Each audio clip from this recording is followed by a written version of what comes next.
మార్గశిర మాసంలో ఒక మహిళ దుర్ముఖిని తన జీవితంలో తీవ్రమైన దారిద్ర్యతతో బాధపడుతుంటుంది.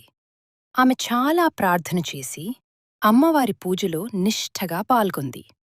ఒకరోజు ఆమెకు లక్ష్మీదేవి స్వప్నం వచ్చి ఆమె భక్తి మరియు వ్రతంతో తన కుటుంబానికి ఐశ్వర్యం, శాంతి, సుఖసమృద్ధి కలిపేటు ఆశీర్వదిస్తామని చెప్పింది. ఆ తరువాత ఆమె మార్గశిర వ్రతాన్ని పాటించి లక్ష్మీదేవి ప్రసాదం పొందింది. ఈ కథ ద్వారా వ్రతం పాటించడం సంపద సాధనకు మార్గం అవటంపై సూచన ఉంది. ఆ పురాణంలో లక్ష్మీదేవి ఈ మాసంలో భక్తుల ఇళ్లకు వచ్చి ఆరాధన మరియు వ్రతాల పరిరక్షణ చేస్తారని చెప్పబడింది.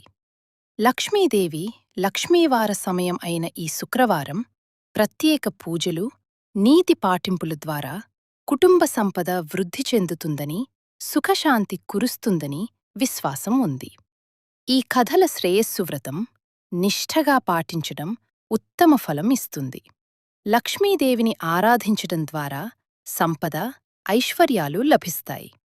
దానధర్మాలు, పండ్లు, పాయసం, పూలు సమర్పించడం మంచి ఫలితాల కోసం చేయవలసిన పనులు. ఈ కథలు మార్గశిరమాసపు శక్తిలో ఆధ్యాత్మిక ఉజ్జీవనాన్ని తీసుకురావటంలో ముఖ్యమైనవి.